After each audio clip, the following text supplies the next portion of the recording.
শেরপুরে স্থানীয় প্রশাসনের আয়োজনে সব প্রার্থীদের অংশগ্রহণে কিন্তু গতকাল নির্বাচনী ইশতেহার ঘোষণার একটা অনুষ্ঠান ছিল। সেখানে প্রত্যেকটা দলের জন্য সুনির্দিষ্ট আসন ছিল যেখানে তারা বসবেন। জামাত ইসলামের নেতৃবৃন্দ সেখানে সব আসন তথা চেয়ারগুলো আগে থেকে দখল করে রেখেছিলেন এবং বিএনপির যারা নেতাকর্মী রয়েছে ওনাদের জন্য যে নির্দিষ্ট আসনগুলো রয়েছে সেই চেয়ারগুলো ছাড়ছিলেন না।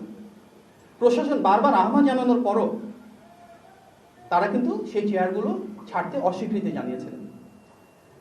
চেয়ারে বসার মতন খুব তুচ্ছ একটা ঘটনাকে কেন্দ্র করে শেরপুরে যে সহিংসতা এবং সংঘাত আমরা দেখেছি সেটি কোনোভাবেই কাম্য নয়। গণ অভ্যুত্থানের পর আমাদের সবার প্রত্যাশা ছিল এমন একটি নির্বাচন যেখানে পরিবেশ হবে উৎসবমুখর, যেখানে সবাই আন্তরিকতা নিয়ে এগিয়ে আসবেন, কোনো সংঘাত থাকবে না। সবচেয়ে বড় রাজনৈতিক দল হিসেবে এবং দেশের প্রায় সবারই বিশ্বাস অনুযায়ী একটি অবাধ, সুষ্ঠু এবং গ্রহণযোগ্য নির্বাচন হলে ইনশাআল্লাহ বিএনপি বিজয়ী হয়ে রাষ্ট্র পরিচালনার দায়িত্বে আসবে। সুতরাং আমাদের একটি বড় লক্ষ্য হলো এই নির্বাচন যেন বিতর্কমুক্ত থাকে, এই নির্বাচন যেন শান্তিপূর্ণ হয় এবং এই নির্বাচনকে ঘিরে কেউ যেন কোনো সংঘাতময় পরিস্থিতি তৈরি করতে না পারে। এটি দল হিসেবে বিএনপির জন্য যেমন গুরুত্বপূর্ণ, রাষ্ট্র হিসেবে বাংলাদেশের জন্য গুরুত্বপূর্ণ। তারপরও শেরপুরে যে ঘটনাটি ঘটেছে এটি অত্যন্ত অনাকাঙ্ক্ষিত।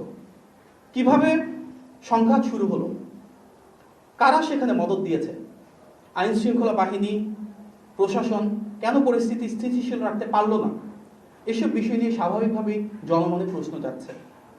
আমরা সামাজিক যোগাযোগ মাধ্যমে বেশ কিছু ভিডিও দেখেছি যেখানে দেখা যাচ্ছে জামাতের যিনি প্রার্থী রয়েছেন তিনি বারবার পুলিশ, প্রশাসন, আইন শৃঙ্খলা বাহিনী, সেনাবাহিনী, এমনকি বিএনপির যারা সিনিয়র নেতৃবৃন্দ রয়েছেন ওনারা হাত জোর করে অনুরোধ করছিলেন যে সংঘর্ষ এড়ানোর জন্য যেন তিনি বিকল্প রাস্তা দিয়ে যান।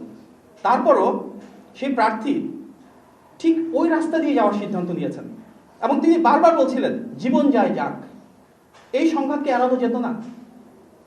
নির্ধারিত সময়ের আগে জামাতের যারা নেতাকর্মীরা রয়েছেন তারা যেভাবে চেয়ারটাকে দখল করে রেখেছিলেন, চেয়ার ছাড়ছিলেন না, কেন সেটা? তারা কেন সেখানে আমরা দেখতে পেয়েছি, শুনতে পেয়েছি আগে থেকে লাঠিসোঁটা জোগাড় করে রেখেছিলেন?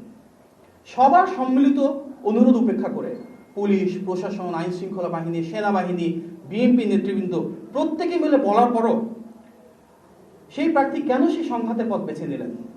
এসব বিষয় নিয়ে সামগ্রিকভাবে দ্রুততম সময়ের বিরুদ্ধে দ্রুততম সময়ের মধ্যে একটা সুষ্ঠু এবং গ্রহণযোগ্য তদন্ত হওয়া অত্যন্ত প্রয়োজন। এই সংঘাতে একজন মানুষ নিহত হয়েছেন, তিনি যে দলেরই হোক না কেন তা কোনোভাবেই কাম্য না, কোনোভাবেই মেনে নেওয়া যায় না।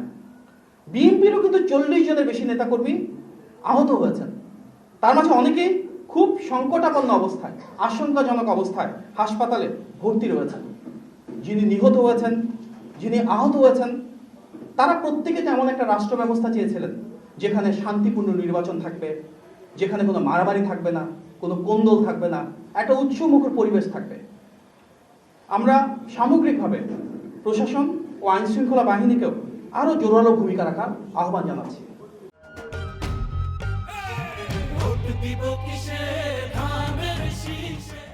আমরা সেই ফ্যাসিবাদের আমলে ঘুরে ফেরত যেতে চাই না যেখানে কোনো কিছু হলেই দোষারোপের রাজনীতি হবে, কোনো কিছু হলেই সেটাকে নিয়ে স্বার্থ হাসিলের একটা নতুন বয়ান তৈরি করা হবে। আমরা চাই সুষ্ঠু তদন্ত, পাশাপাশি সবাইকে আহ্বান জানাতে চাই কেউ যেন কোনো উস্কানি না দেন, কেউ যেন উস্কানিতে পা না দেন।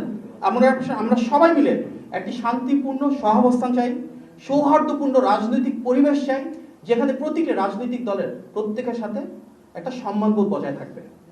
শেরপুরের এই ঘটনার পুনরাবৃত্তি যেন দেশের আর কোথাও না ঘটে সেই জন্য আমরা অন্তর্বর্তী সরকারের প্রতি জোরালো আহ্বান জানাচ্ছি। প্রতিটি রাজনৈতিক দলকে আহ্বান জানাবো আপনারা দায়িত্বশীল হন, গণতান্ত্রিক আচরণ যেন সবাই মিলে বজায় রাখি।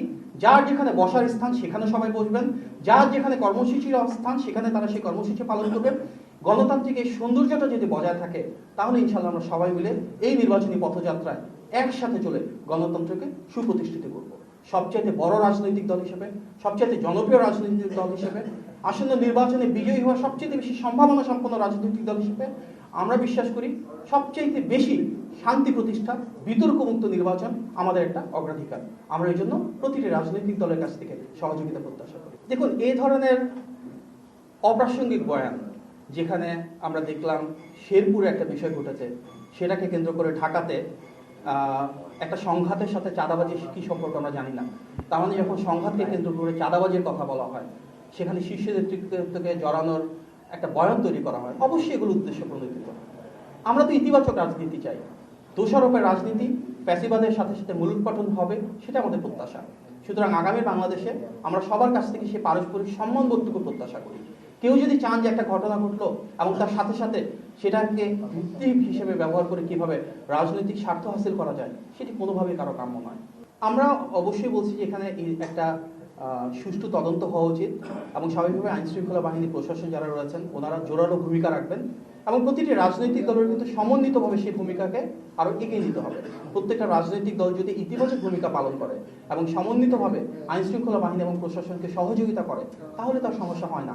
আমরা দেখেছি গতকালকে আইনশৃঙ্খলা বাহিনী, প্রশাসন, সেনাবাহিনী ওনারা বারবার অনুরোধ করছিলেন যেন বিএনপি নেতাকর্মীদের জন্য নির্ধারিত স্থানে তাদেরকে বসতে দেওয়া হয়, কিংবা একটা নির্দিষ্ট পথ পরিহার করে যেন ভিন্ন রাস্তায় যাওয়া হয়। ওনাদেরকে যদি সব রাজনৈতিক দল এভাবে সহযোগিতা করতো, তাহলে এই ধরনের অনাকাঙ্ক্ষিত এবং খুব দুঃখজনক ঘটনাগুলো আর পুনরাবৃত্তি হবে না। সুতরাং একই সাথে আমরা অন্তর্বর্তী সরকারকে আহ্বান জানাবো আইন শৃঙ্খলা পরিস্থিতি যেন জোরদার হয়। একই সাথে আমাদের বর্তমানে যারা ভিন্ন ধরনের রাজনীতিতে আমাদের বিরুদ্ধে অবস্থান নিচ্ছেন, ওনাদেরকে আহ্বান জানাবো যেন আরো বেশি দায়িত্বশীল হন এবং প্রশাসনকে সর্বোচ্চ সহযোগিতা করেন।